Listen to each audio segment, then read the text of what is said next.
Brothers, gentlemen, I got a serious question to ask y'all. But before we get into that, welcome to the first episode of Man Cave Conversations. I'm your host, Mr. Frederick Media. Thank you guys so very much for tuning in and hanging out with us tonight. Like I said, I got a question for y'all. But before we do that, before we even ask this particular question, let me hit y'all with this first.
Hey, what's happening? What's happening, y'all? What's good? What's good? Welcome.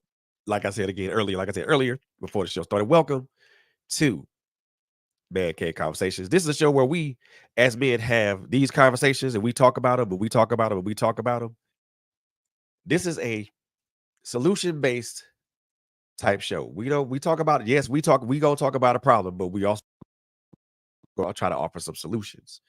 So join me as we go down these roads, these pathways, these journeys that we as men take, and we try to figure out number one why we these pathways, but also figure out a solution to whatever problems that ails us. This is a show that comes. This is a show from a man's point of view.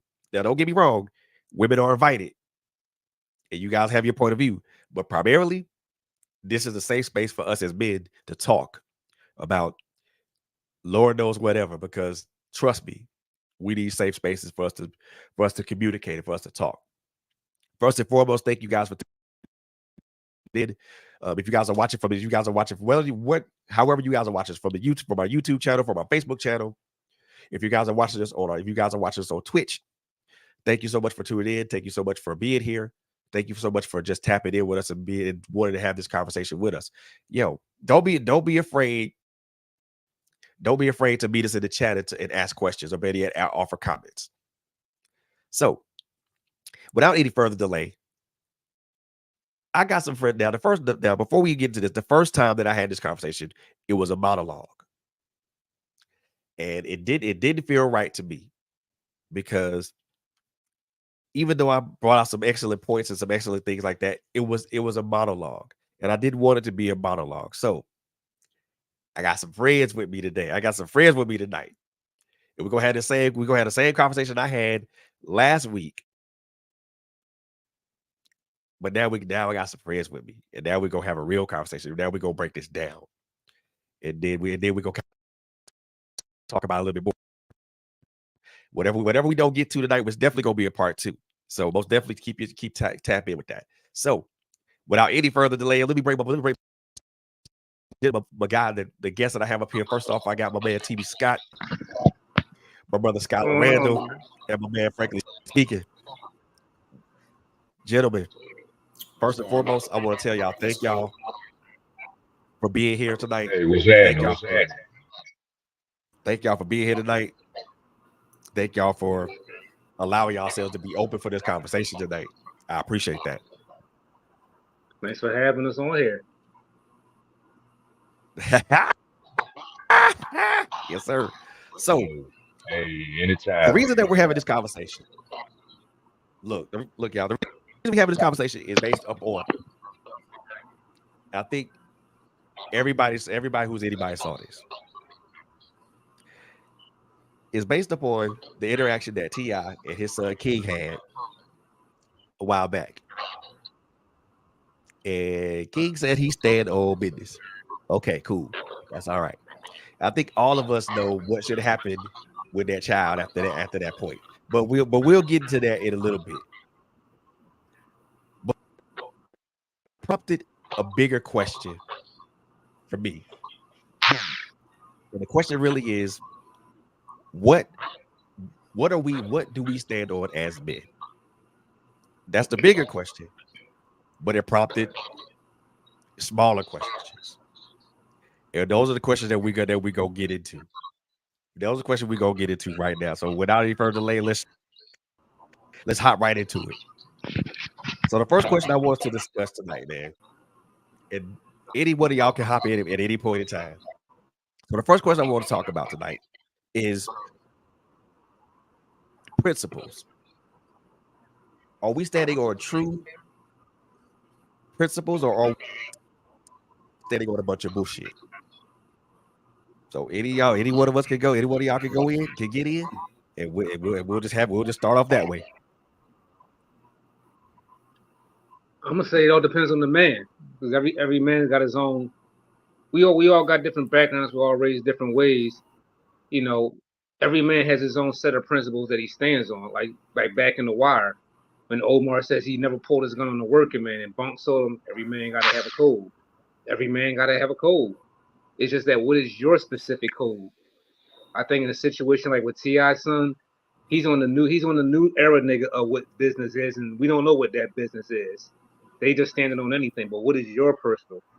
Like we discussed earlier, it could be your family that you standing on business. Nothing's going to happen to your family.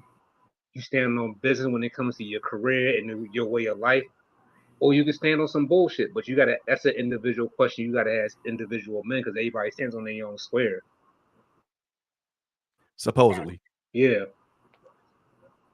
Skylar, frankly, y'all got what y'all want to add? Yeah, that's true. Look at it like, hey, look at it like this.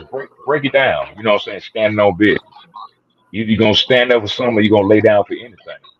And then depending on what type of business that you're gonna stand on, you know what I mean, as a man, you know what I mean, everybody got their own different perspectives. And then when you talk about principles, you know what I'm saying, you know, principles when we were raised, you know what I'm saying, totally different principles now, because principles were taught because coattails were pulled.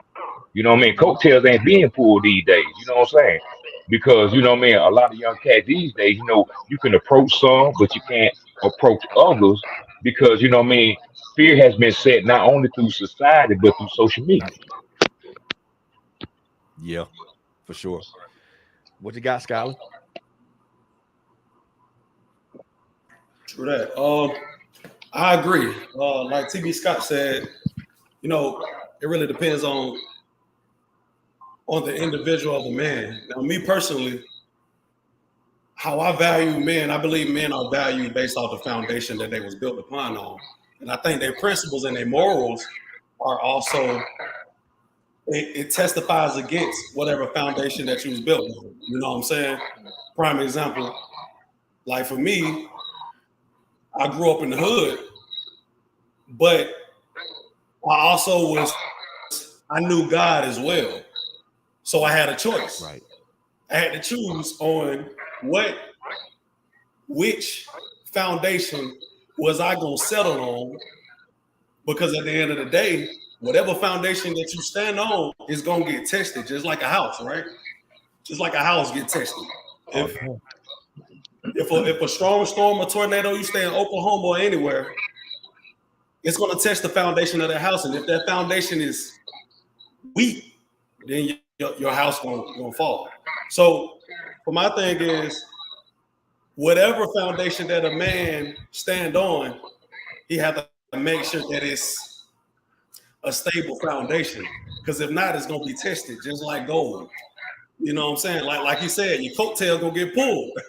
That's the testing right now. Your coattail gonna get pulled. So I truly believe that every individual man, truly, his principle is based on the foundation. And if his foundation or whatever he principle on, whether it's money, whether it's this or that, if it doesn't last, it's not gonna last when it gets tested. And that's my approach on that, as far as that question. Okay, so go ahead. I was gonna add in there real quick. It's kind of like based on what Skylar was saying. It's like back when these little young dudes started rapping and they doing all that gangster shit. And someone always tell them, if you're really not about that life, when you go to these cities and do these shows, it's gonna be some real niggas there that's gonna test to see if you really about what you rapping. True that. True. Absolutely. So, but let me throw this little wrinkle in there for y'all though. So. True. We all say that every man's principles are different, right? Mm-hmm. So, but what about the basic principles that all men should have? You know, honor, respect, loyalty, and fealty. Should those particular principles be already ingrained in us, or is that something that's not taught?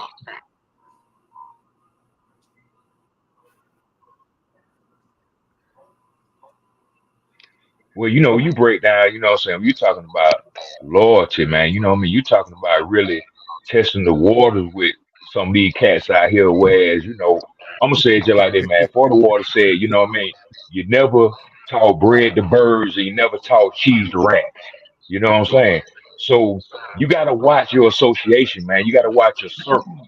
And then, you know, when we start talking about principle, man, you know, just like when cats talk about, you know, putting God into it, you know what I mean? I was raised around men that supported families and everything, you know, for the father figure. But then when I was out in the street, you know what I mean? Then you had the street perspective of God, you know what I'm saying? As far as, you know, being right there, you know what I'm saying, as the foundation, you know what I mean? Like I said, you know, perspective, you know what I mean, is very strong. And especially, you know what I mean, you can't fault a person for not knowing something when they've never been exposed to it. You know what I mean? And then, you know, when you get on, you know what I mean, as far as, you know, with T.I. and King, you know, with that right there, you know what I mean, that looks at as far as the foundation of far as respect. And, you know, we come up in a family where, you know what I mean, children are, you know what I'm saying, you know, seen and not heard. So, you know, being out in the public like that, you know what I mean, come on now, you coming straight out of pocket. You know what I mean? You know, that would have been us back in the day. Get what? You know what I mean? Our lips would have been on the ground talking back to us after we done disrespected our parents, especially out there in public. Well, yeah. Yeah. But I mean, I guess for me, I think that those absolutely 4 things should be something that should be established, though. I mean, if you're not being taught those 4 things, I mean, what other principles can you stand on besides those? I mean, for me, honor and respect are the two top ones for me. Followed by loyalty and fealty. If you're gonna disrespect, if you're gonna dishonor me, then I damn sure know you're gonna be. If you dishonor me, then I know you're gonna disrespect me. I know you're gonna be disloyal to me. I know you're not gonna show loyalty to me. So when you do one, from the way I see it, if you do one of those to me, the other three gonna follow. I think I think this is another issue about it too. I might be all over the place, but just stick with me real quick. If you say you got your father in the house, but your father never had no guidance from his father, and he never had no guidance from his father. Now here you are, ain't none of these men in your family had no guidance, so you never really had nobody to teach you. He might know some other basic stuff like like the mechanicals are a different thing, but like as far as teaching you morals and honor and integrity, if your dad didn't grow up around that, it's gonna be hard for him to show you that. That's like having an absentee dad in the house. That's like they say you can have there's a difference between a man in the house and having a man of the house. Yeah.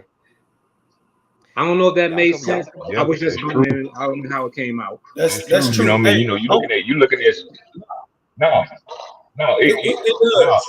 it may put. I don't mean to interrupt. You know what I'm saying? It may plenty of sense. You know what I'm saying? Because you looking at the substance. You know what I'm saying? Or you're gonna have something that that you're gonna formulate something too. But like I said, you know what I mean, you can only expect so much, especially if someone hadn't been exposed to that. So when you look outside the house, when we had a structured community, as far as like a neighborhood, you know what I mean, hey, you might have had, a play uncle down the street that might have shown you something, you know what I'm saying, might have, spread some nuggets on you and everything. You might have another person, you know what I mean, you looking at influence. You know what I'm saying? As far as the influence that's out here now, the influence out here now is straight bullshit. You know what I mean? Ain't no substance to it. Yo. Oof. Go ahead, Skyler. Yeah, true that. We talking about. I'm having trouble hearing a little bit. We talking about the T.I. and his son. Yeah. Well, that's part of it, yeah. But it also brings about other questions for me. Yeah. We're about larger questions for me. Yeah. So we're talking about that instance. Yeah. It brings out larger questions for me. Bigger questions. Like what are we really standing on? Like what are the things? Like first question was principles.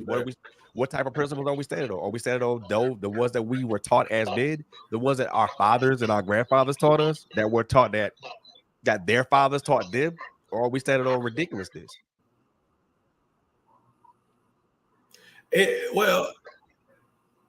Right. In my opinion, what we standing on as men on this call, I think it's safe to say our upbringing was a lot more different than modern boys to men now. Because like you said, even if back then, even if the father wasn't there, the grandfather was there. We always had somebody to kind of catch us before we may have been influenced by the streets. Now today, the music, the rappers, everybody else who got that quick microwave blessing shine about them, that's what's influencing these younger guys now. And the difference is, like, we can listen to a rap song and be like, okay, that's cool. Now they can listen to a rap song and be like, oh, that's how I should live my life. And it's the wrong formula, So I think, me personally, I believe that on down the line as a generation, and not to get preachy, but it talks about this in the Bible as well, how generations become a little, drifting away a little bit. But the world is starting to influence instead of men with old school principles that we were, based our foundation on. And I think the whole, even with the T.I. and his son thing, like T.B. Scott said, man, you got to count.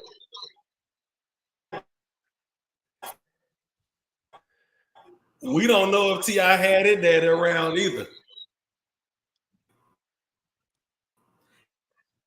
And then on top of that, a father could take consistency. And that ain't T.I. fault. I don't know his life, but if that is, I noticed in that situation where before it got out of hand, the mama came quickly and was trying to like, I guess calm King down.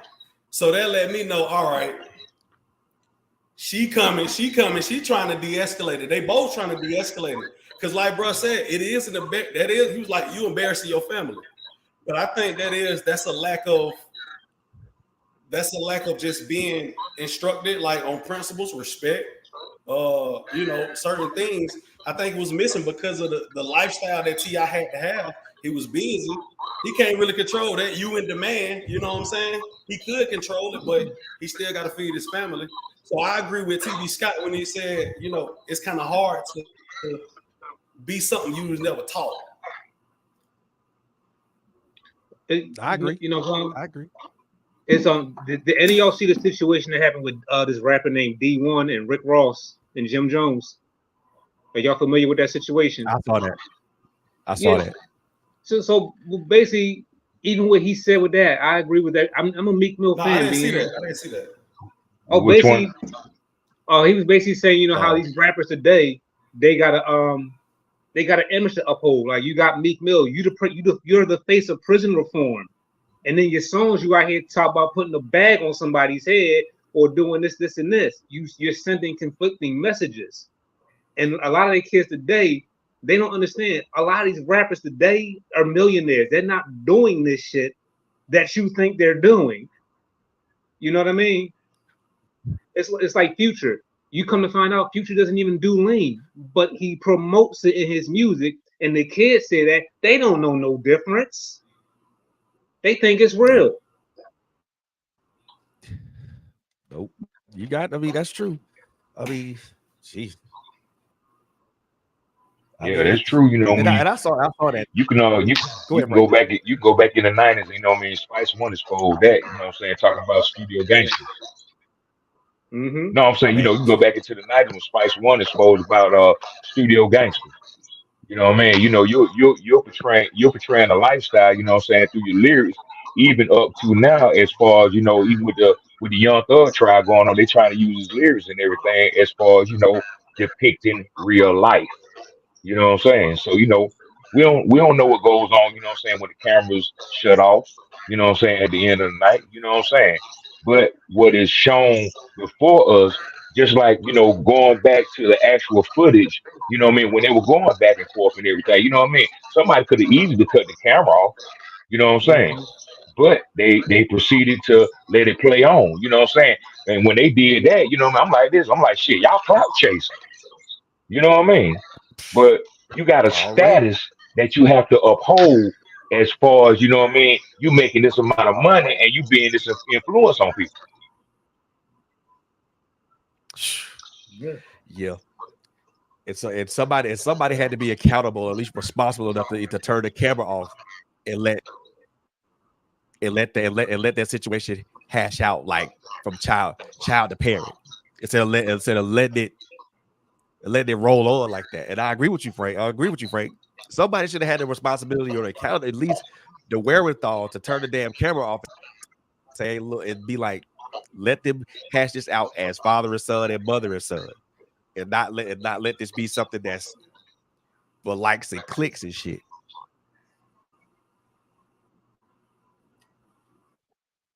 Yeah, that's true. They got way too far. It took too much time for it to get escalated like that. Yeah, they got way very too far. much so. Yeah. But you know what? That goes back to this too. We don't. Yeah, because you know what I mean. King was brought in. You know. No, go ahead.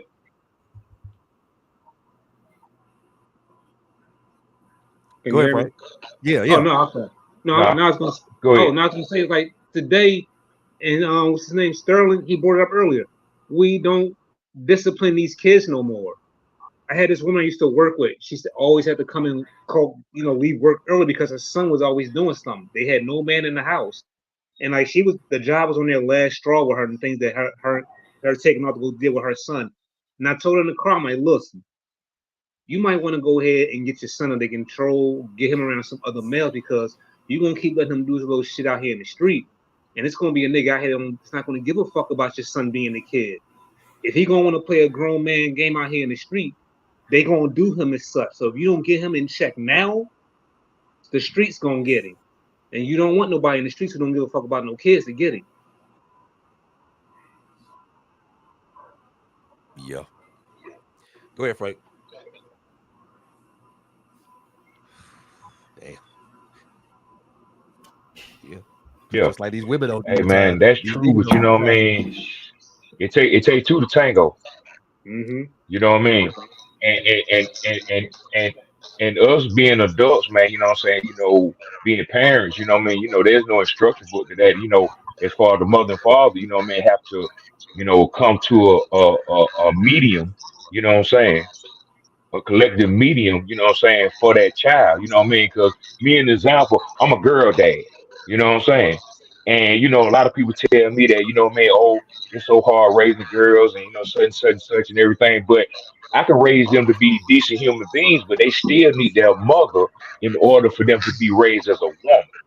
But Exactly. me being the man and her being the woman, us coming together as that collective and being co-parenting and making stronger and putting all the bullshit to the side. I'm gonna say it just like this. This past Friday, my youngest daughter graduated from Columbus State University with her degree in health sciences. You know what I'm saying? I didn't do it Congratulations. by myself. You know what I'm Mm-hmm. saying? With the family, with their mother, you know what I'm saying? With her husband, with everybody, man. We're adults. We came together and we made it happen, man. You know what I'm saying? And that's just not with her being the youngest, but my middle daughter and my oldest daughter, also with my 5 grandchildren. You know what I mean? We came together, man. And I'm talking about really truly about a village, you know what I'm saying, raising one. We came together to make it done, you know what I'm saying, make it happen. You know what I'm saying? I'm a living testament to that. You know what I mean? So it takes two to tango. So with that accountability, you know what I mean? See, a lot of people don't want to have them hard conversations. You know what I mean? Especially when concerning your child, because one parent want to be better than the next parent, but guess what? That child need both of y'all and need to see both of y'all, you know what I'm saying, communicating. You know what I mean? And knowing that y'all coming together as a better collective. And guess what? That's what's going to expose that child to as far as, being able to deal with the different adversities outside the home because all the other influences are coming from their peers. You know what I'm saying? Because they don't have a structured household. You know what I'm saying? And then they're gonna get pressured against the wall, peer pressure and everything, because they're gonna be looked at a certain way. You know what I'm saying? But we have to prepare them. You know what I'm saying? I go by the 6 P's. Proper preparation prevents piss poor performance. So we got to prepare. You know what I'm saying? Not only prepare ourselves in order to prepare our seeds, in order for them to be harvested correctly, in order to go out here into this world and be able to live in it. Yo. Oh yeah. The 6 P's again will get you through a lot. Because if you properly prepare, your performance will not be poor. Exactly. Because most cats, Yeah. I don't think I'll say this as being a child, being the middle child of 3 boys. My father made sure that we were prepared all the time. Whether it was whether it was elementary school, whether it was high school, whether we played whether it was baseball, we played baseball from 8 years old up to high school, and then I played at junior college. So I do the and then even when I went to the military, I do the benefits of proper preparation. But I also do what happened when you didn't prepare properly. So it would come out bad. You wouldn't get the result that you would have gotten if you prepared the right way. So, and you're right, Frank. You're right, Frank. And I agree with all you. I mean, we got to be able to, as men, we have to be able to prepare our children the right way. You know, that right way is different for every last one of us.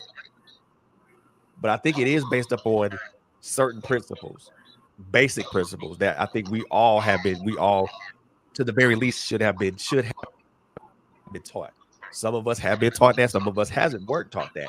But even if we weren't taught that, we have to at least find a way to be taught that. So that way, when we do have kids, or when we do enter into these interpersonal relationships, we come in with those principles, and we're prepared to deal with it. We're prepared to handle whatever is being handled.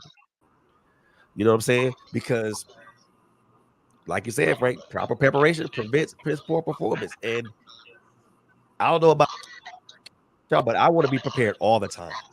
And for me, that is a force of habit for me now. It is based on how my father taught me. We were always prepared no matter what. Even if we were blindsided by something that we weren't expecting, we always had. My dad always said. My dad always told us, have a plan B, and plan C when plan A goes to shit. So I agree with y'all, man. I really do. Yeah. And I think we have to be in that mindset. What they say? Yeah, stay ready. You ain't got to get ready. Exactly. Yeah. If you stay ready, you ain't gotta ever get ready. Yeah, for real. Ever gotta get ready. But you know what hurts us a lot too? Social media. Yes, sir.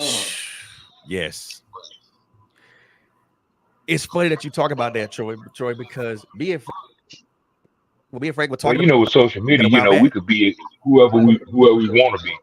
Yeah, and that's part of the problem. Big problem. But it's funny that you mentioned that, Troy, because me and Frank were talking about that like a couple of months ago, and we were talking about how social media has duly influenced a lot of aspects of who we are. It purports aspects of who we are without being truthful, without being honest about it. But one of the things that I do blame social media for a lot of that stuff, but I also blame a lot of these quote unquote manosphere podcasters and stuff like that, because some of the things they talk about, and I'm not coming after anybody, but I am making something clear. Some of the things that they talk about are not even relevant excuse me, our development as men. Some of the stuff they talk about, I mean, of course, some of them, they have points and things of like, they have certain points of context and things of that nature. But for the majority of it, it's not, excuse me, it's not conducive for us as our development as men. Because if I'm a man, excuse me, I'm always trying to learn. I'm always trying to learn. I'm always going to try to figure out things. And I'm always good. I guess the way I was talking about my father, I'm trying to be fair across the board, across the line. And when I try to be fair across the line, it's cool. Everything turns out the way it's supposed to. But Troy, I find it real interesting that you brought the social media part up, because, like I said, me and Frank were talking about that for a while. And we were talking about that. We were talking about that. Doing what you call his birthday celebration, weren't we?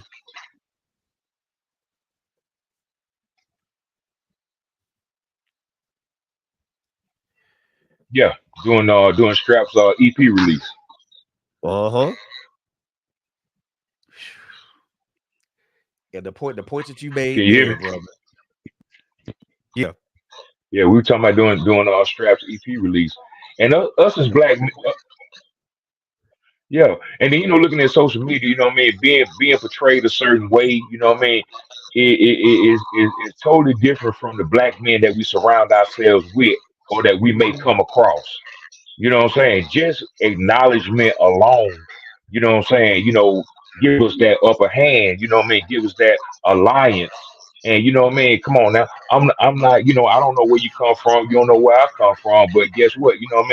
Hey, this color right here don't come off. You know what I'm saying? Nope. It don't come off. And already our backs are against the wall, what I'm saying, just because we're men and then we're black.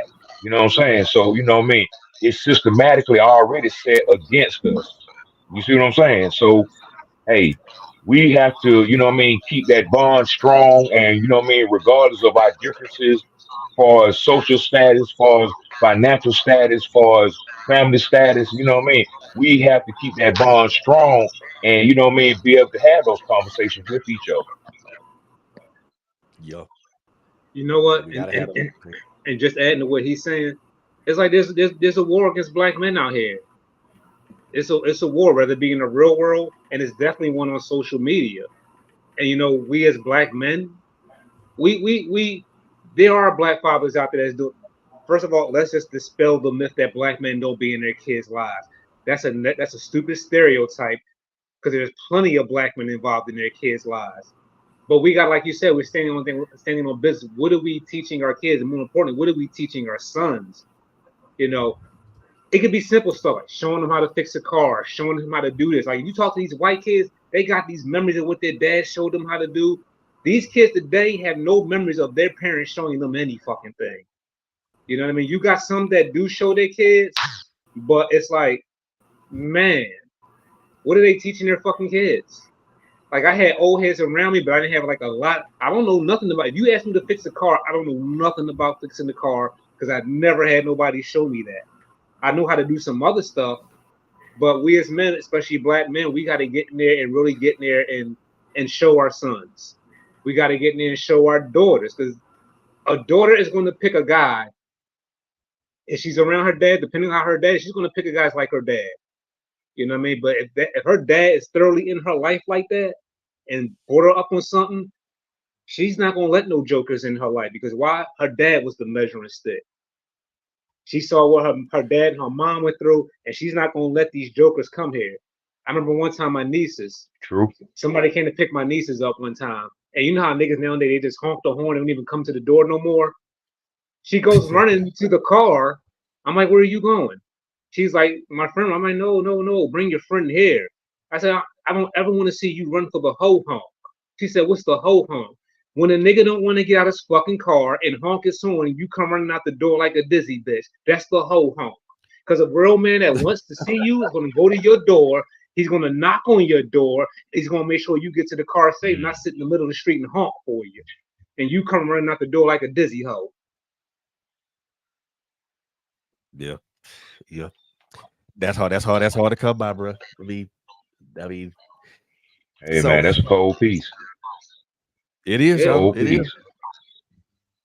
Yeah. I mean, when you can break down reality like that to your daughter or to your son, and they take that and they can, you know, they can take that and they can extrapolate what you're trying to say. That's teaching right there, dog. That's teaching. That's teaching, bro. That's teaching. Yeah. So It's passing. It's so passing. we so Yeah, we that's so now we're passing gonna on get to those the nuggets, question. man. 'Cause, yeah. No, go ahead, brother.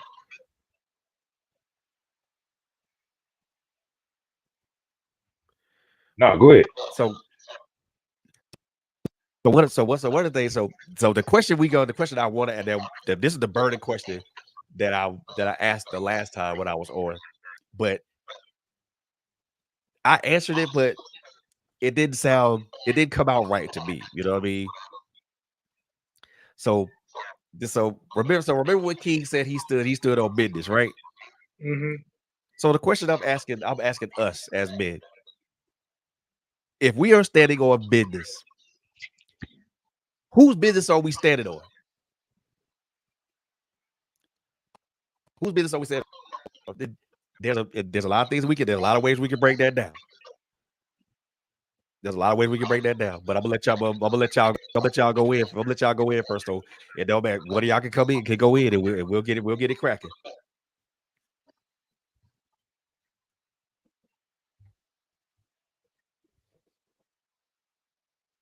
Well, first of all, I'm gonna say it like this: my business ain't everybody's business. You know what I'm saying? And with that being said, you know what I mean. Business is to be handled accordingly. You know what I'm saying? It's not to be broadcasted. You know what I'm saying? So how I'm like this. You know what I mean? Because you got a lot of people that's out here that trying to pay their rent off of your blueprint. You see what I'm saying? So your business is handled accordingly, and look at have it look like the art of war. You know what I'm saying? Sometimes you got to throw a distraction out there in order to secure your own solution. You see what I'm saying? Mhm. And you know what I mean? You can't just put everything out there on the table because you know what I mean, everybody not gonna understand it, they're not gonna respect it. And guess what they'll do? They end up taking it and using your own business against you. What they say, a Man. listening ear is a running mouth. All every day of the week and twice on Sunday. Yeah. So one of the things that I thought about when Yeah, it definitely is. You know what I'm saying? Because man, come on, man, you stand on business, but you ain't talking about handling business. Exactly. look. So I'm That's still what there, Frank. tripped I me hope you out. don't You mind. standing on business, but how are you handling your business? So I'm still there, Frank, and I hope you don't mind. My business ain't everybody's business, and it's handled Nah, go ahead. accordingly. I love that. No, But go ahead. one of the things I want to Yeah, add to that. One of the things I want to add yeah, to that though yeah. is this. What is my business? My business is my children. My business is my spouse. My business is me. My business, and I should handle all of those accordingly, especially when it comes to the business of me. If I'm not right, if I'm not right in my soul, I'm not right in my spirit, what am I going to do about that to get myself in the right frame of mind? Certain things. If I'm not right in my mind, what am I going to be in the right frame of mind? Because, and I'll say this, and I'm hoping that y'all agree with this: the business of me has a trickle down effect. Because if my business with myself internally, spiritually, mentally, physically isn't right, the business of my family isn't right. Because all the issues I have with the business of me trickles down to my family, and they feel the effects of that. What y'all think about that? My business is pretty much the same like yours. My business is my wife, That's true. my You my are the F. kids. You are the F. Yeah. Wait, Huh? Oh, and I was gonna say, no, my business is my wife, my 5 kids, and my grandkid. My business, Mr. Chronic Black Presents. You know what I mean? That's first and foremost for anything. Take care of the family first, because like you just said, your family foundation is not right. Nothing else is going to be right. You know, that's my business. My business is making sure that everything is straight, not just not just in one particular way and everywhere. Because men, we got to get back to being leaders of our house. We got to get back to being leaders of our fucking house. You know what I mean? It just is what it is. Without that foundation, because that's where the foundation starts. It's too many boys in males' bodies, but we ain't got enough men really taking the fucking lead. Yep, that's true. Come on in, Frank. Come on in. Yeah. But hey, let me shift the perspective. Let me shift the perspective a little bit. Two things: my faith and my peace. They're also my business because without those ingredients, You know what I mean? I won't be able to extend the olive branch out to my family in order to nurture them. You know what I'm saying? To keep that motion going. You know what I'm saying? So starting out with yourself, with your faith and your peace, you know what I'm saying? That's when you'll be able to, you know what I'm saying, exemplify that olive branch that you are extending out to any and everybody that come across you. You know what I'm saying? Knowing that you can't extend it out to everyone, but guess what? That's why it's called trial and error. You know what I'm Mhm. saying? And you Yeah, never give up. yeah, man. That right, those two things right there are powerful pieces right there. My piece is my business because if I'm not at peace, then everything's in chaos. Yeah. And a lot of them, too for far too long, a lot of us as men, especially us as black men, have lived in Yeah. chaos, and that's not. I put it like this. That's part of that is designed, and then part of that is our own fault. Hmm. I'll say that. So it's 50-50.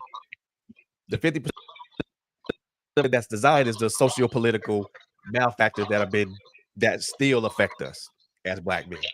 The other part of that is the other part is the self-inflicted. We've done that to what we do that to ourselves by Yeah. making poor choices, not only poor choices in women, but poor choices in life decisions. And then we don't take we're not taking account we're not taking accountability for those choices. And then the lack of accountability for those choices pile up. And then now what? Now we have other issues. Or better yet, we have unrequited issues in our youth or past traumas that we haven't addressed, that we haven't properly addressed, or we haven't even confronted or even attempted to conquer. And also, one of the things I say, and I say this a bunch of times, and this is something y'all could probably jive with me with. It all goes back to to me, it goes back to going back to that little boy that dwells in all of us as men. We got to go back. We got to go back and heal that little boy in us as men, because that little boy in us has been exposed to so much shit, and some of the shit that we exposed that little boy to, we buried on top of him. Expected that little boy to take the weight of all that, and thinking that that little boy's gonna be okay with all that. We gotta unpack that. We gotta unpeel that. We gotta take all those layers off and get back to that person, because when you look at that little boy got scars, fresh wounds of all varying degrees of healing,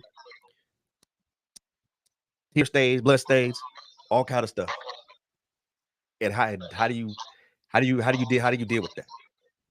A lot of people say, well, why don't you just try to heal? Yeah. No, why don't heal? You don't do you you you comfort that little boy that's in us, because that little boy's been exposed to all the shit that we've been that you put him through. All those wounds and all those tear stains were a result of your choices. Why not heal that person, heal that little boy inside of you, and then that permeates outwards. But Yeah, that's true. You know what I mean? go ahead, man. Well, look at it like this. You know what I mean? We all need to do a inventory check. You know what I'm saying? And we'll fall with that within that inventory check. We need to know what the trash is and what can be biodegradable to of value. You know what I'm saying? What can be Yeah, recycled. You know what I mean? And one thing I would say, you know what I'm saying, my daughters have taught me as far as, you know what I mean, therapy is good. Everybody needs therapy. You know what I'm Yeah. saying? But it's going to be a process of finding that person that can relate to you. You know what I'm saying? yeah, But I look at it like this, sometimes my own therapy is, you know what I'm saying? I would say, you know what I mean?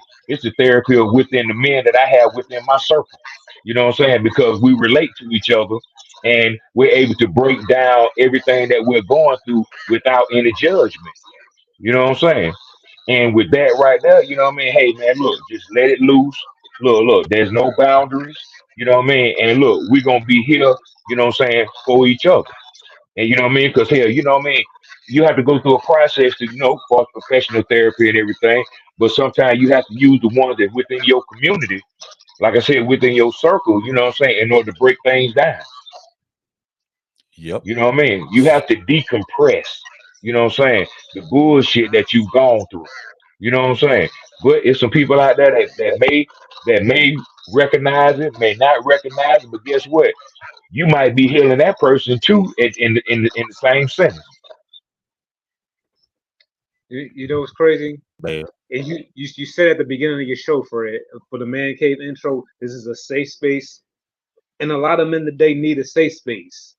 You know, men, I understand women go through stuff too when they're coming up, but no one really talks about a lot of things that men. When we grew up as men, we weren't allowed to do a lot of things. Most of those things we weren't allowed to do, we weren't allowed to feel.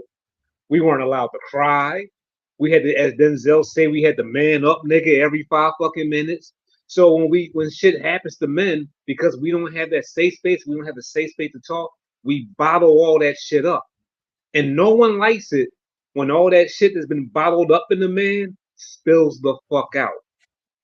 Because it never ends good for any fucking body.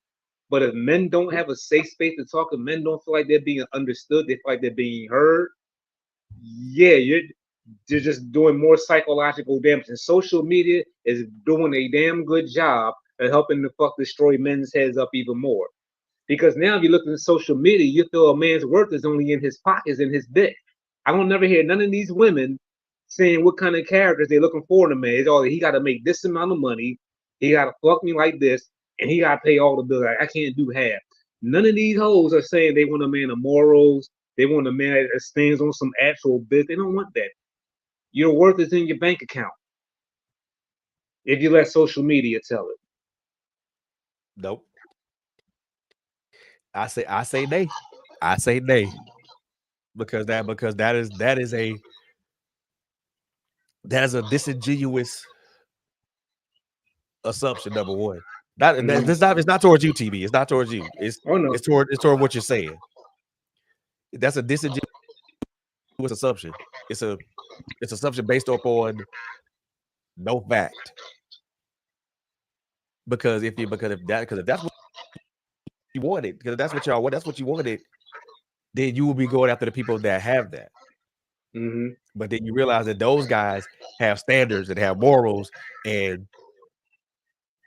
stuff like that. And if it did, some of that, most of that don't jive with a lot, don't jive with some women. I mean, and like I said before, and I'll say this again, a lot of things that we as black men have endured, like I said, it's a half and half deal.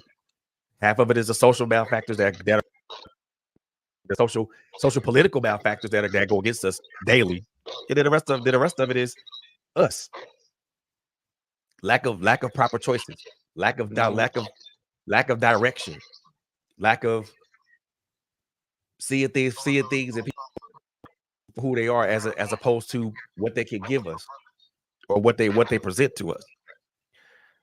But the other one is not properly healing, not properly healing ourselves from whatever hurt or trauma that we've endured. I mean, that's not cool. That's not cool. And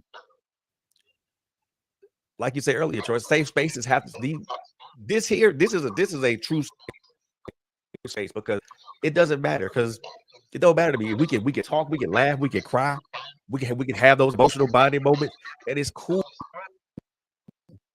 Just like Frank said earlier, in the spaces that he has, we're able to build and not feel and not be judgmental. We as black men, we have to be able to build and not feel judgmental about and not be judgmental about what another man feels or what another man says or how another man's what another man's going through. Because trust me,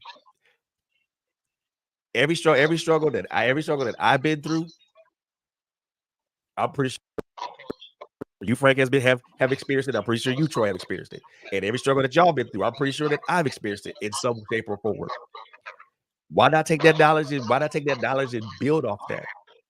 What I can, if I'm going through something that Frank has experienced, I can bounce it off him. Hey, Frank, I'm going through this. What did you do to help you get through this? And vice versa. You know, what business are we standing on? The main business. And Frank, you said, Frank and Troy, y'all put it so eloquently. The business is my business. Ain't everybody's business that is handled appropriately. But when I handle my business, I need to handle it correctly, because if I don't, it has a trickle-down effect and everybody else is affected.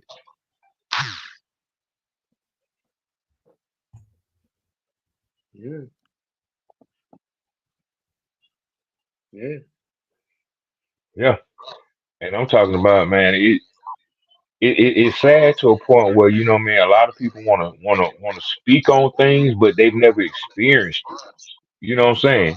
You know, it'd be a lot of outside noise. You know, a lot of times people just be talking loud and saying nothing.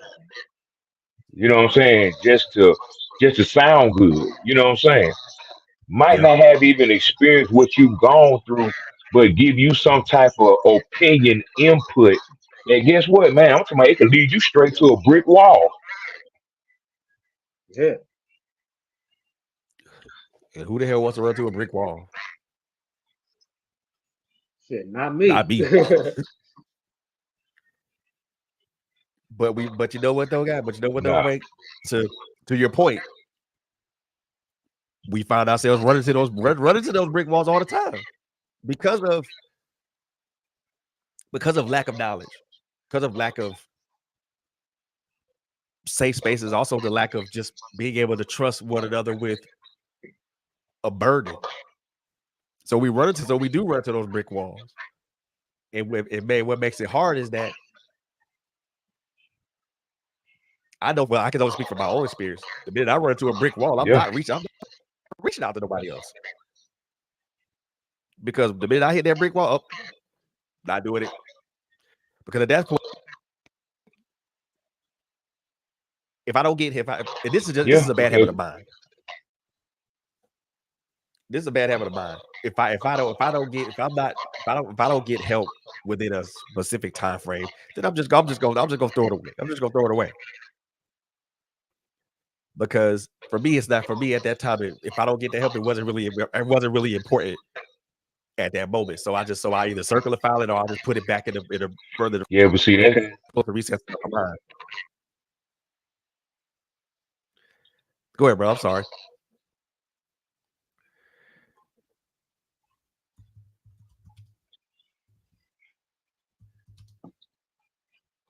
No, you good. That's why I say, you know what I mean? That's why I say we have to do an inventory check, because, you know, by you suppressing it, only thing it gonna do, you know what I'm saying? You know what I mean? Only thing, look, I think it's a saying that, you know what I mean? Shit, you know what I mean? Shit sits long enough where it gets to a point where you don't even smell it no more. You know what I'm saying? And then it's just there. And you know what I mean? You can't suppress it to the point like that, because something's gonna come along that's gonna trigger it and bring it right back to the forefront. You know what I'm saying? You can't keep sweeping dirt up on the rug and think it ain't gonna eventually show. You know what I'm saying? You know, you have to try to nip certain things in the bud, but knowing that if you can't nip it in the bud, but you're trimming away at it to come to a positive solution. See what I'm saying? Because in order to recognize that you have a problem, you have to first admit to it. When there's no admittance, that's where the accountability comes in.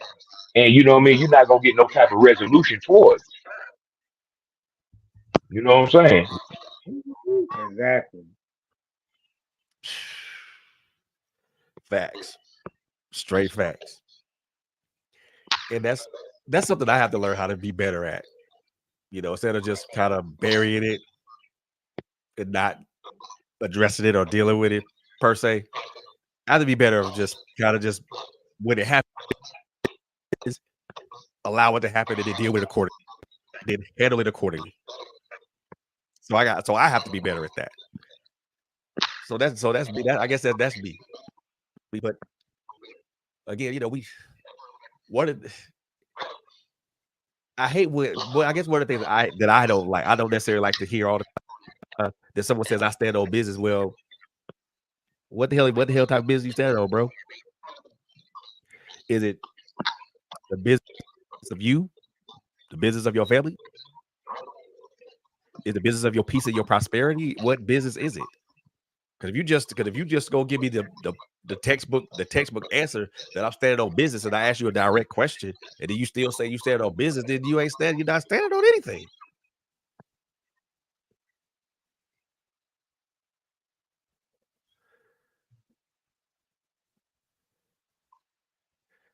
What y'all think about that? Yeah. And then plus two, you know what I mean? Do you have anybody solid around you that can co-sign on it?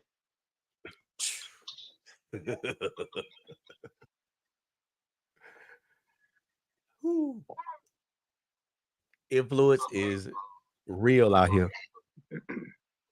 because They're not called influencers for easy. nothing. Exactly, but the funny part about it is, and I think me and Yeah, Frank touched on this. We were at definitely is. the Straps party. I think me and Frank touched on we were on the Straps party. It's easy for somebody to put a battery in our back. It's so easy,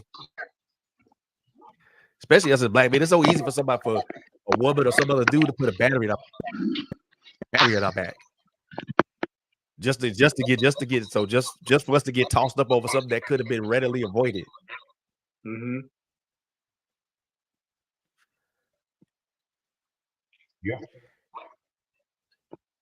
Why would I want another dude to put a battery in my back? Why would I want a woman to put a battery in my back?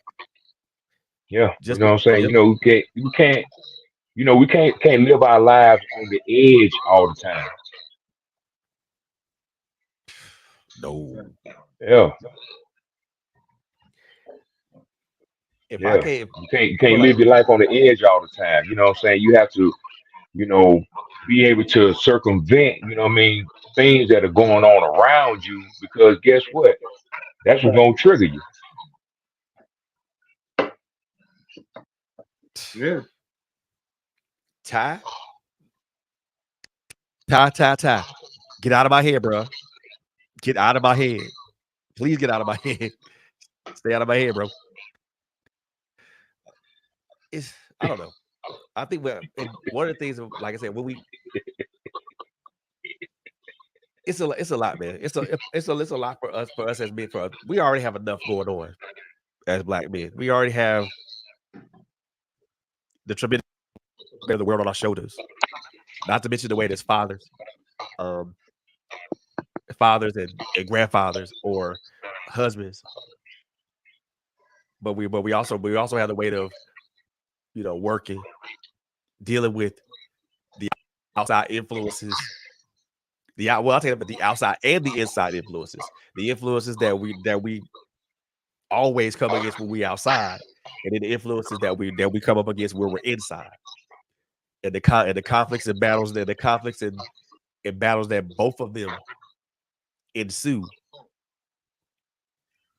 And I guess one of the things that I've tried to do, and I don't know, and I guess I want to pose this question to y'all too, with all those conflicts and battles going on from outside and inside, how do we as men, differentiate the two and fight each battle on its own separate front, or do we fight both battles on the same front? You were breaking up on me a little bit. Which two battles? So the battle that we have when we go outside, when we the influences that we battle with outside, and then the influences that we battle with inside when we come into our homes. Okay. How do we fight those battles? Do we fight on the same front, or do we fight them on separate fronts? They two different beasts, man. They two different beasts, because whatever you got going on outside is going outside. That might be work. They might be dealing with stuff like co-workers, your job, bills. whatever you got going on outside that house is going to be a whole nother stress than when you come home and dealing with that fight in that house. I think everyone, men and women, have all had a moment where you sat in your car and really debated, do I want to go in this house right now after the day you just had? Because you didn't have to deal with that. Now you got to come in here and deal with this. So it's two different battles. It's like you gotta choose your battles wisely. Because if you can't bring that battle from outside to the inside, because then it's going to really wreck everything. Funny part about that is those battles extended to each other, unfortunately. Yeah.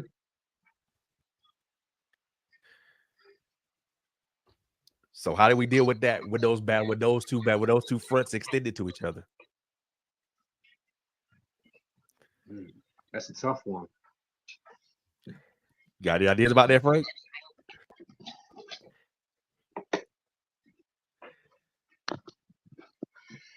I'm gonna go back to faith and peace. You know what I'm saying? Because faith without works is dead. You know what I mean? And all battles are not ours to fight.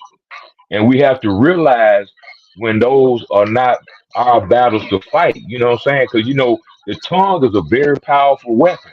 You know what I'm saying?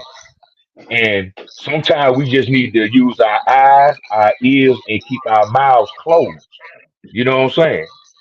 To survey the battlefield. You know what I'm saying? Because what I mean, we could speak things upon ourselves, and what I mean, thinking that we whooping somebody else, we ain't doing whooping ourselves. You know what I mean? So I go back to our faith and our peace. You know what I mean?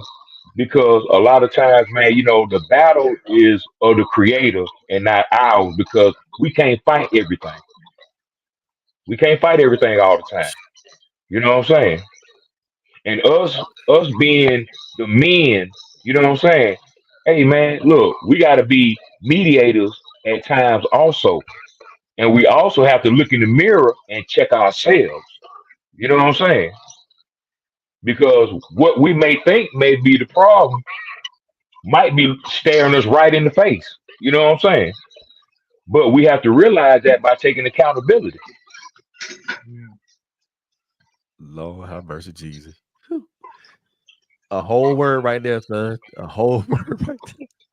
And it is something. You're right. Sometimes it's better to observe than it is to act. Because if you act at the wrong time, you might really just spark off what you should be sparking off.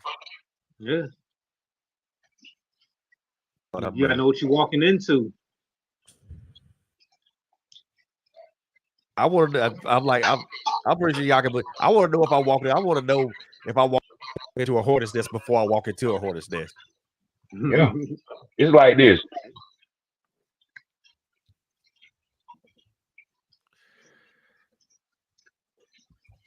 But see, that constitutes on you knowing what you're capable of. If you know what you're capable of, guess what? You already know if it's gonna pop out to be a firecracker or it's gonna blow up to be TNT.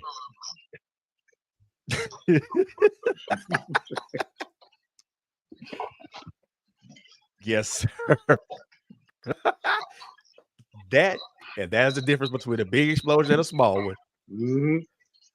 Because if it's a small explosion, it's manageable. Because if it's a small explosion, it's manageable.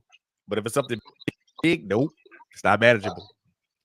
And you ain't gonna be able to escape. You're not gonna be able to get out of the blast radius. That I love that, bro. I love that, Frank. Because you gotta know whether you're dealing with a firecracker or or TNT. Yeah. If you ain't careful, because a firecracker, you can hold that in your hand and that's fine. You don't think you'll get it, that'll sting a little bit. But if TNT, dude, that's different. You gotta be outside of the blast radius, because if you're not, you're gonna get caught up in that blast wave, and that'll either damage you or destroy you. Lord have mercy. Well, I'm telling y'all, this particular conversation right here is something that I'm not going Yeah. for it. We need to have these types of conversations Yeah. often. Simple fact of the matter being is that, well, hell, we just do. We as men, especially black men, we need to have these conversations, y'all. Because if we don't have these conversations, where are we going to be able to draw help from? Who are we going to be able to draw help from? Who are we going to be able to draw inspiration from? Who's going to inspire? So because I can say this as a man, as a black man, there are a lot of men out here that inspire me. You know, there are two gentlemen that are on this screen right now, or two that do. You know, there I can just from knowing Frank for the short time that I've known him, I know that this dude's a man of wisdom. You know, I know that he's lived a life of experience. You know, and just for rocking with my boy TB Troy for a while, we've shared our own personal experiences, and we both leaned on to help each other when we needed to, when it was needed, and when it was available, or better yet, when no one else would listen, and you had that one guy that will listen, and you know he's gonna listen. Let me call him and find. Let me call him. Talking about this situation. Let's see if he got some insight for me. And we need to be more of that towards each other. Trust me, if Frank or Troy called me when they had a situation and they needed to talk to me about it, they just needed me to be an ear. My first thing is gonna be, okay, sure, let's talk. Matter of fact, you talk, I listen. And that's the way that's how I am. It'll be without hesitation. I'm not here to be judgmental. I'm not here to say you were wrong or you were right or anything. I'm not gonna say that yet, because I'm not gonna pass judgment on somebody. Not even if I hear everything. I'm still not gonna pass judgment. But what I am gonna do is I'm gonna talk to them based upon what I've heard, but also based upon what I know. If Frank tells me something and I know for sure that he's wrong, or he possibly could be wrong, like, hey, bro, you maybe you could have handled that a different way. Maybe you should have approached that situation this way, and if you would have handled it this way, you would have got this result. And it's not about. Listen, y'all, it's not about tearing each other down, because shit, society at large does that to us any damn way, and we as black men do that to each other as well. But if I can say something if Frank can come to me, or if Troy can come to me, and vice versa, and we can have a conversation, and it's not judgmental, it's not adversarial, and it's not antagonistic. Of course, we're gonna agree to disagree. That's part of a discourse. But at the end of the day, it's all love and it's all respect. Because at the end of the day, for me, no matter how much I disagree with Troy, no matter how much I disagree with Frank, there's always going to be respect there. Because number one, respect. I'm going to respect him as a human being. That's number two. Watch that course. I'm trying to keep this. Yeah, I'm on an interview right fucking now. I had that. Hold on, my fault.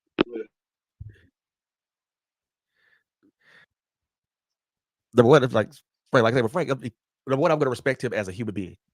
Number two, I respect him as a man, because if he respects me, he's got respect for me, then he's going to respect he's going to respect my opinion, even if it's hurtful, even if it understand truth does hurt. Yes, it does, but the truth also sets us free. I think that we as black when we learn that and understand that, I think that's when we'll have a lot more understanding about how we approach each other in conversation, how we talk to each other, how we can speak life into each other without being antagonistic or negative. We need to have more. We need to have more of these types of conversations. I mean, of course, what we're standing on what we stand on as men is a big part of that, a large part of that. But it's up for us as men to understand what we stand on, and whatever we stand on it, and we stand on that unequivocally. We stand on that without failure, without anything. But we also have to recognize that if we're standing on something that it's not, and it doesn't jibe with us, or if it's something that doesn't that we're standing on it because everybody else is, and if we know in our heart and our soul it don't agree with us, then we have to take another stand to say that's not right. This is what I'm standing on is the wrong thing. I need to reevaluate. I need to reconsider. I need to think this over and figure out if this is what I really want to stand on. Because believe it or not, y'all, the things that we stand on could either help us or hinder us. And I'd rather have something that I stand on to be a help than a hindrance. Because we stand a whole bunch of shit that hinders us. It's about high time we stand on things that help us. I don't know. Just an opinion of mine. Just an opinion of mine. But yeah, but look, these conversations, like I said, these conversations got to happen. They need to happen. If they don't happen, then I don't know. If we don't have more of these conversations, I think everything about us is gonna be thrown in the handbasket. And manhood is something, healthy manhood is something that's gonna be mocked or not even talked about anymore. I'm a proponent for that. But yo, man, we gonna get up out of here, man. But before we there he is, he's back.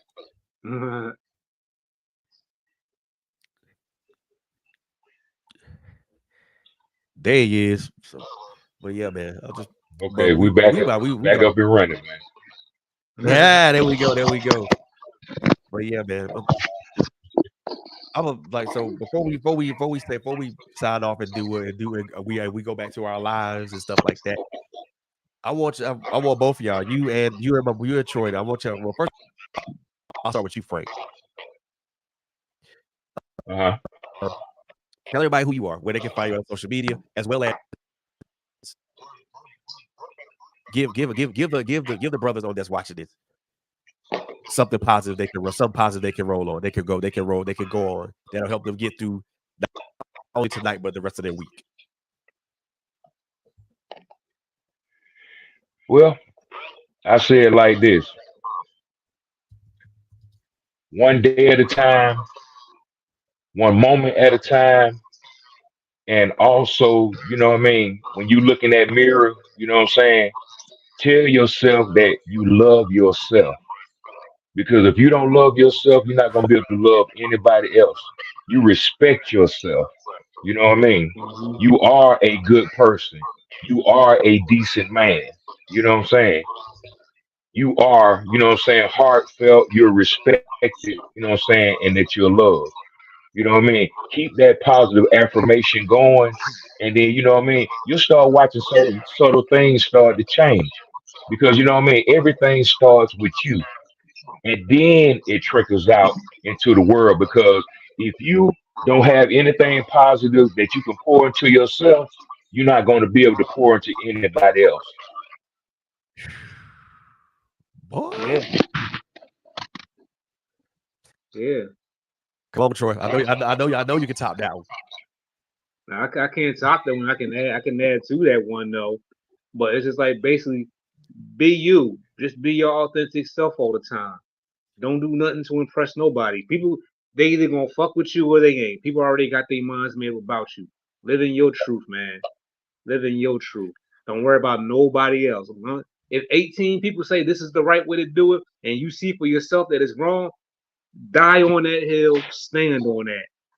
And another piece of advice I would give, I seen this on a Facebook meme. I think it's funny as shit, but it's true. A crackhead always has the best advice. They always say some shit like, "Young blood, at the end of the day gotta end."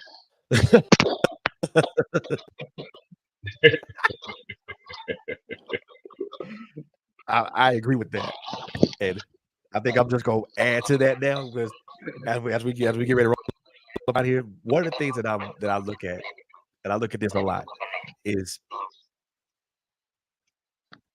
what we leave behind. What are we leaving behind for our children? What are we leaving behind for our children, for their children? And the word legacy always comes to mind, but it's not up to me. It's not about what people pour into us. It's not about what we pour into people. It's about what people pour into us. Because what we put out is just as important as what we take in. Are we doing enough to leave behind something that's gonna last? It's gonna last throughout the test of time. Are we giving our children, our sons and our daughters, a fighting chance? Are we properly equipping them with the tools that they need to properly wage war? Not just the wage war on the account of war, but waging war strategically. Learning when to fight and when not to fight. Learning when to hold ground and learning when to hold fast and when to retreat. There's nothing wrong with it. Nothing wrong with retreating, y'all. But we have to think about what we're leaving behind. Matter of fact, what we're pushing forward. I don't want to say the word leave behind because that's cliche. What are we pushing forward to our children? Because when we die, when we leave this planet, everything that we have, they're gonna bring forward, not behind. They're gonna take up whatever mantle that we get, that we leave with them, and they're gonna push whatever that is forward. Exactly. So I think about so the one thing I want us as men to think about as we conclude tonight. What are we leaving to our children that they can propel forward? Because if we're not leaving a mark on our children, and I don't mean the mark of just birthing them or creating them. That, to me, that's a given. The mark of creating them with the person that we created with, that's a given. The mark I'm talking about is what we teach them, what we instill in them, what we inspire them to do, what we allow them to aspire to be.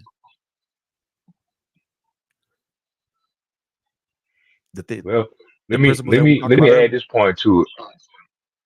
Come on. Yeah, let me add this point to it.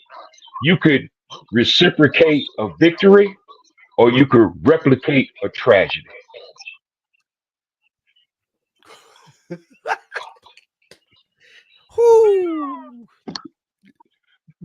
Dropping bombs over here. Dropping bombs over here. You can look. You can either. I gotta let you say that again, man. Go. I gotta let you say it again. Say that one more time. Hey, you could reciprocate a victory, or you could replicate a tragedy. Look, and I think that everybody, if you really think about what he's saying, it makes sense. Because victories are always reciprocal. Tragedies are something that's always repeated, because if you're not learning the lesson, you gonna repeat the same thing over and over. A victory occurs when you learn the lesson and you don't repeat it again. Mm-hmm. Exactly.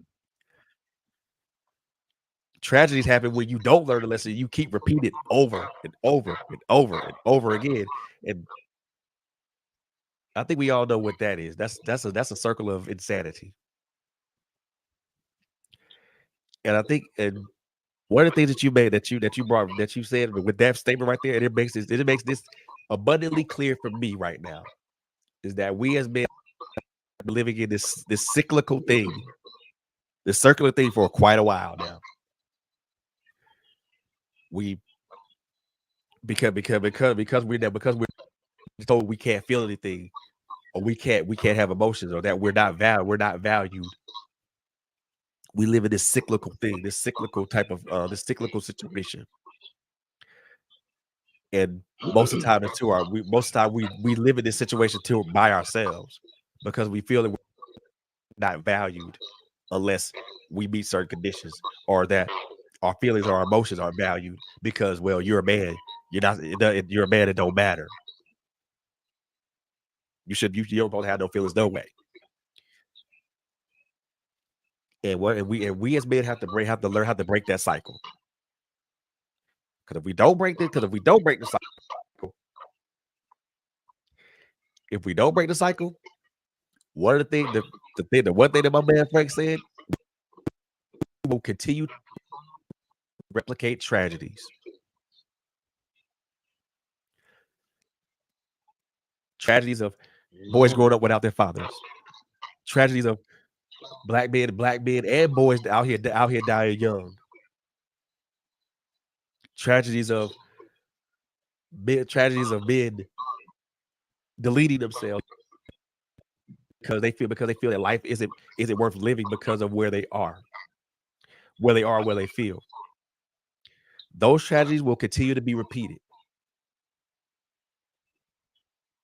until we break that cycle. It's gonna take some time, but with the right people, with the right people and the right words, it can be done. And I strongly believe that it starts with the gentleman on this screen. As we roll up here, man, I want to invite you. Any man that's under the sound of my voice, I want to invite you to come into Man Cave Conversations. I promise you, this is a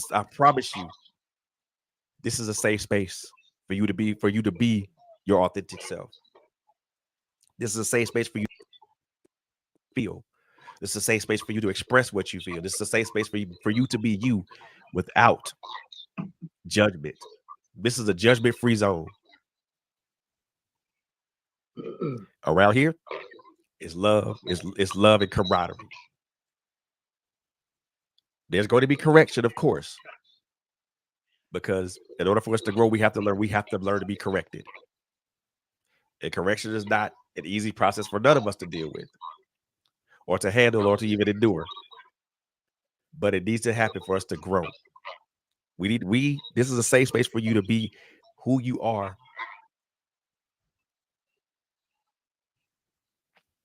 This is a safe space for you to be who you are. I can't stress that enough. One other thing that I'm stealing from my man Frank is that we have to affirm to yourself daily that you are loved, that you are respected, that you are cared for. If you can't affirm these things to yourself, then nobody else, like Frank said, nobody else is going to extend that to you. No one's going to extend respect to you. No one's going to extend love to you. Nope. And as a matter of fact, no human being has to even give you any of these things, whether male or female. They're under no obligation to respect you. They're under no obligation to love you. They're under no obligation to care for you. If you tell yourself that you love and you respect yourself daily,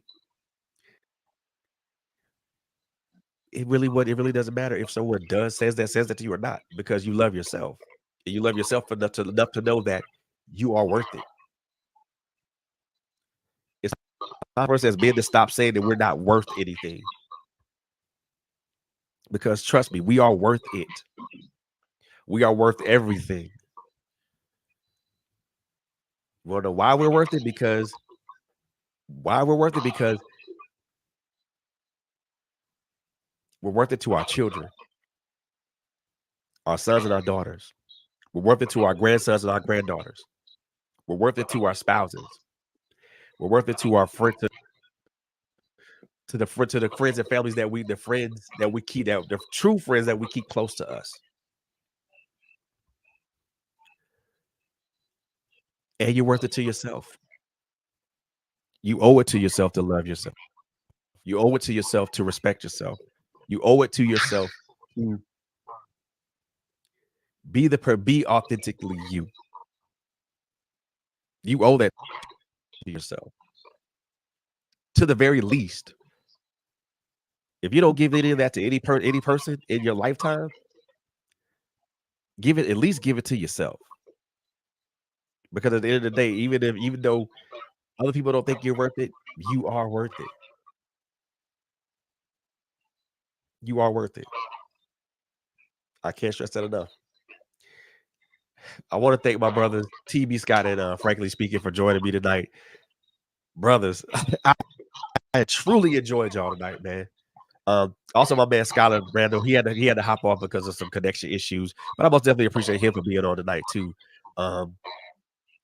This was a great conversation, and we most definitely are going to have a part 2, y'all. Because there were 3 other questions that I didn't address, but we'll most definitely going to have a part 2 to address those 3 questions. But brothers, I enjoyed y'all. I really did. Y'all are amazing. If ain't nobody told y'all anything, y'all are amazing. Same to you, bro. Hey man, I appreciate it, man. You're amazing, also, man. Yeah, same to you. And let's get ready for part 2, man. Yes, sir. Part 2 is on deck. I promise you, ladies and gentlemen. I want to thank y'all for tuning into the first episode of Man Cave Conversations. Trust me, we gonna have more of these types of conversations in the near future. I won't say in the near future. We gonna have more of these conversations in the months and the weeks and months to come. Because brothers, we gotta talk. We gotta talk. Like Joe Rivers said, can we talk? That's the question I'm asking. Can we talk? You ever watch wrestling? Let me talk to you. Yeah, you know exactly where I was going to it. Let me talk to you. We gotta have those conversations, y'all. Look, as always, when I close out these things, man. Oh well, before we go, man. First and foremost, yes, sir. I forgot to throw these announcements out here real quick. Let me do that right now. So look, tomorrow, Girl Chat Weekly is in the building. Latanya Harris Gooden is in the building. We're gonna drop some nuggets on y'all. Also, don't forget. Let's see I think it's T-Way to the Point on Wednesday. Have no idea what he's talking about, but I know it's gonna be something good. Thursday, I think I'm going to do an episode of reviewing another couple of books. I'll let you guys know that as the time comes. Friday, I'm supposed to have a guest, but I'm not sure. I got to find out what he's going to do as far as having that guest is concerned. But hey, look, if you want to be a guest on this platform, hit me up via email at trailblazersradio@gmail.com. Or you can reach out to me on Facebook at Frederick Beatty. I'm very approachable on Facebook. Or if you guys want to reach out to me via Instagram, reach out to me on Instagram at Mr_Beatty. Or you can reach out to me at Trailblazers Radio on Instagram as well. We're also on Twitch, and we're on pretty much any audio streaming platform that you can think of. Apple Music, Spotify, Google Podcasts, iHeartRadio, Amazon Music. We're there. As a matter of fact, I just uploaded like 7 episodes this afternoon before I came up on here. So check out those episodes that are uploaded, man. And also, man, just follow us on our YouTube channel, man. We got a lot of content on our YouTube channel. If something on that channel jobs with you, or for you, it's relatable to you, or you can resonate with it, hit subscribe, hit the bell notifications as well. And then, be notified of what we got going on, man. Like this is the start. This right here is the start of something that's gonna be very beautiful. Very beautiful. I promise you, very beautiful. I need y'all, brothers. I need y'all to tap in. Because when y'all tap in, It's gonna be you gonna see brothers like TB. You're gonna see brothers like my man Troy here, like my brother Frank up here on the screen. They're gonna be unapologetically who they are. And they who knows, they might drop a nugget or two that's gonna help you navigate life. Because trust me, as men, we all navigate this life. We navigate it differently. But at the end of the day, it all leads to a finish.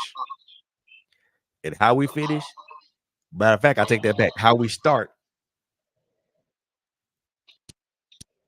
just as important as how we finish. Matter of fact, it's doubly important. It ain't about how you finish, it's about how you start. If you start poor, you might finish poor. But if you start poor and then you gain ground, then you might finish strong. But at the end of it all, we all gotta finish. Ask yourself, how are you gonna finish? You gonna finish strong, or you're not gonna finish at all? Because at the Finish end the of race. the day gotta end. Yes. At the end of the day gotta end. And what are you gonna do when that day is? What value have you brought? Have you brought value to yourself, or have you brought value to somebody else? If you ain't did neither one of those, I'm not gonna say it's an epic fail, but it is a failure. Because you haven't did anything to improve yourself. That's one to grow on, y'all. As we roll up out of here, man, 3 things I always like to say when I end these shows. Number 1, take care of each other. Number 2, love on each other. Number 3, it's a crazy ass world out here. So please, above all things, y'all, please take care of y'all. Please take care of yourselves out here. Y'all be safe out here. Please and thank you. Be safe out here, y'all. I love y'all to life. I love y'all to live. Until the next time, we are gonna be about here. I love y'all to life. Peace. Peace.